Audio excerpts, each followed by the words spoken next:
When I read through these three scriptures together, the story from Jeremiah, how Jeremiah looks out on all that is wasted, and what he sees instead is opportunity for renewal and rebuilding. And he knows that this renewal and rebuilding is going to come from one who's called the Lord our righteousness, this branch, this coming up from the stump of Jesse. And I think about how that's a story of longing, how people look at that which has been lost, how people look at that which has been broken, at that which has been wasted, and are longing for something new to come. And then I read, the story from 1 Thessalonians is really a story about Paul wanting to get back to these people in Thessalonica. Thessaloniki, as it's called today. He had been there once. He really loved them. They really loved him. He was away from them for a time in Athens, and he wrote them a letter saying, I would love to come back to you. There's a real longing for being reunited. And he tells them that what is sustaining me in my absence from you is your faith. And here are the things you need to do in order for our reunification to be even better. He wants to follow Jesus. And so there is a longing for reunification, and again, with eyes fixed on Jesus, the one who is to come. And then there is the reading from Luke, a warning, really, from Luke chapter 21 that Jesus gives, that the day is coming. Don't get weighed down with dissipation and drunkenness.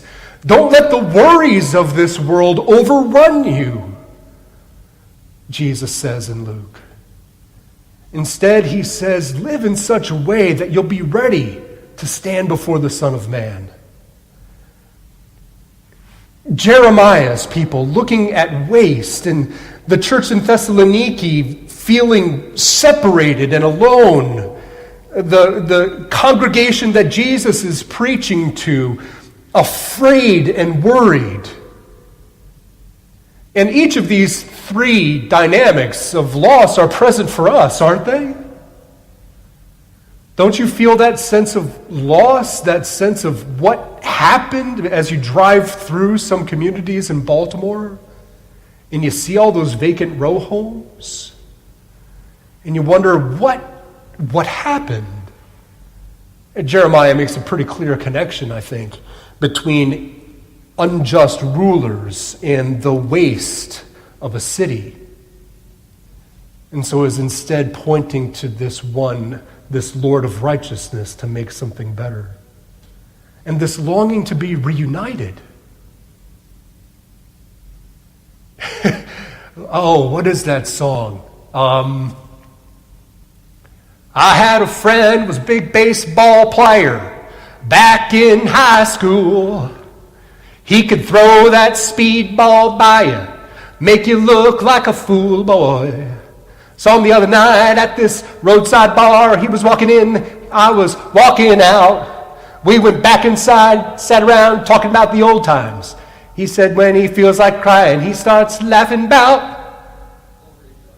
glory days. Bruce Springsteen. That's my best Bruce Springsteen imitation. It's bad, isn't it? I should probably not do that again. It was a little more twangy than Bruce actually is. Yeah, it was more Nashville than Jersey. I'll agree with that. But this longing to be reunited is present in us a lot. People that we miss, people that we wish we had around us, relationships that we wish had not broken. My dad lately has been asking me questions. Will she recognize me when I get to heaven? Where in the Bible does it say that people will recognize each other when they get to heaven?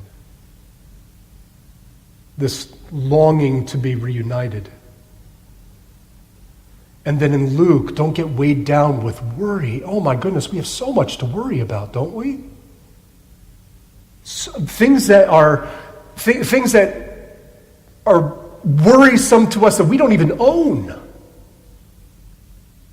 We don't even have a dog in the fight.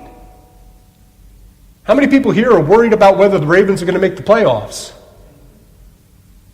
Oh, you just don't want to admit it in church.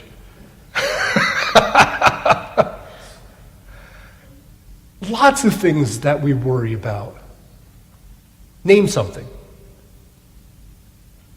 Our children. We worry about our children and their well-being and how they're getting along and the decisions that they're making. And are they being faithful? Are they taking care of things the way we taught them? Our city. We worry about our city and how will it be rebuilt, and when will we get the guns to stop being pointed and firing at each other and stop having innocents caught in the crossfire? How many people's hearts were broken when you heard this summer about a 7-year-old girl who died in a crossfire and then her sister, 5, shot in the leg a few months later in the same spot? What else do you worry about? Our health. How long is this tent that we live in going to hold up? How many days do we have? And what do we do with the days that we are given?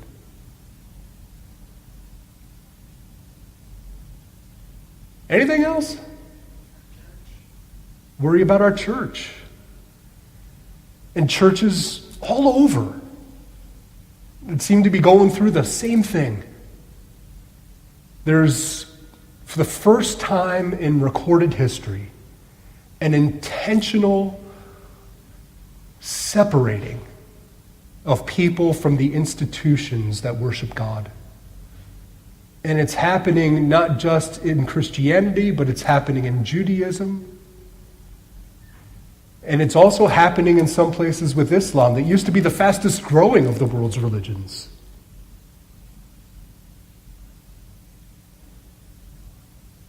A lot to worry about. And none of it even captured the stuff that comes at us to keep us afraid when we're watching the news.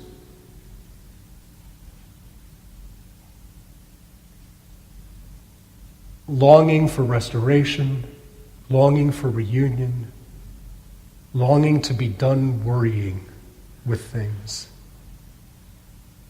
And in each of these places where there is great longing for something good to happen, there is the pointing forward to that which is to come. And it's a vision that isn't about who's going to buy the buildings and remodel them and where is the Amazon headquarters going to be and how are we going to get people to the new delivery, the new Amazon warehouse that's being built in Baltimore and the transportation stuff. And that's not what is being pointed to. That might be part of the process. When Paul is saying, I'm looking forward to getting back together with you, to the church in Thessaloniki, he's not saying get out your calendars and find a good day. Let's see when I can get out of Athens and when you guys are all going to be around and Timothy will get back with me and I'll get back with you and we'll put it on the calendar. And Jesus isn't saying don't you're worrying about stuff. Don't worry about it. Everything is just going to be okay. Just go grab a couple of drachma and head over to the market and get yourself a nice little cupcake. They didn't have cupcakes, did they? Get yourself a little thing to eat and, tide yourself over, you'll be better. No, in all of these instances, they're all pointing to Jesus. All of them are pointing to Jesus, to that promise for the one who will come to make all the bad things come untrue. Oh, I love that phrase from Walter Wangerin. They all point to Jesus who will make all the bad things come untrue. And it's a call for the community to look forward to this coming Messiah. And as you look forward to the coming Messiah and capture that vision, you are also capturing that truth, which is a deeper truth than any that can be measured or repeated. The truth that death is not the end. We talked about that last week. And then, when your eyes are so lifted to the promise of the one coming for whom death was not his end, you gain a new vision and a new perspective on how to work in a world that is so full of longing. We prayed about it together as a choir before coming up. We prayed about it together at the beginning of service. That we would be a people who would fix our eyes on Jesus and then work to fix the things around us. That we would discern through our relationship with Jesus Christ what is necessary. How it is that we approach Christ faithfully about the worries we have with our health. How it is that we approach Christ faithfully about the worries we have with our city. How it is that we approach Christ faithfully about the worries we have for our children. How it is that we approach Christ faithfully with the worries that we have for our church. And then as Jesus inspires us, then we would take action and demonstrate that faith. God is a God of promise. And a promise that came, that the Messiah, the promise that came through the Old Testament, that the Messiah would come, comes to us in the form of an incarnate Son of God, where God's self takes on flesh.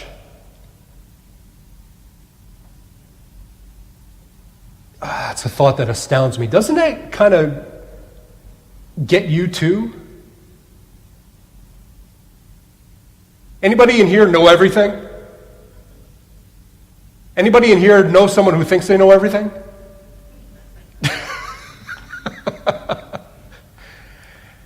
Anybody in here omnipotent? Is anybody here omnipresent? Anybody here wish that they could be two places at once? How about the ability to be everywhere all at the same time? Anybody here wish that they had the power to not just say, "Hey Siri, call," and have it happen, but to have a thought and speak the word and have it be created for you? Anybody here wish that they could do that? I think that that's the appeal of movies like, Harry Potter. You could just say things and make things dance and move around. At the end of, the first movie with the Fantastic Beasts, did you see that one? You guys got to see more movies, because I have all these great references, and then you tell me that you don't see the movie. Eric, did you do your homework? Did you see Bruce Almighty yet?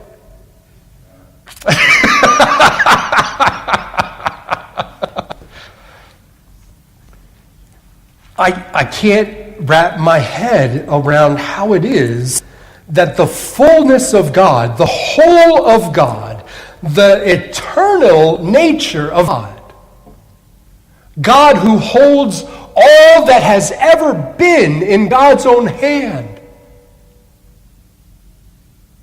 is able to be poured into this defenseless, innocent. It's a concept that, I really think our ability to be amazed by incarnation is really limited by our ability to imagine how great God is. Because we've all held a baby in our hands. We know what they're capable of. We know that they are capable of being insanely cute and of looking at us and wiggling their toes. And my mom used to love it when the kid would grab his foot and bring it all the way up and suck on his toes. That was her favorite part of looking at a baby. We're all familiar with the concept of infant. Our ability to be amazed at God-made infant is limited by how great we imagine God is. And this great, unfathomable God, whose love cannot be measured by its breadth or its width or its height or its depth, this great grace which is able to forgive all things over all time. All of it.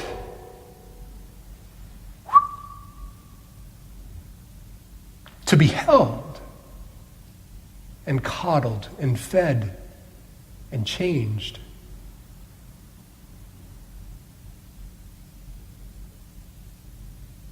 God takes on flesh to demonstrate that what matters in our response in faith is material. It's not just what we think, it's what we do.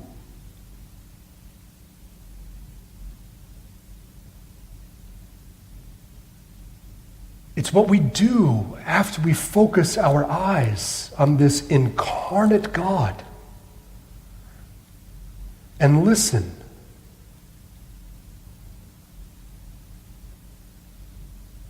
And respond with action and with love in these great needs and worries and concerns that surround us. How do we rebuild? Lord, lead the way. How do we release our children and our concerns into your hands? Lord, lead the way. How do we love more fully? Lord, lead the way. How do we seek to be reunited with those whose relationships are broken? Lord, lead the way. In the name of the Father, and of the Son, and of the Holy Spirit.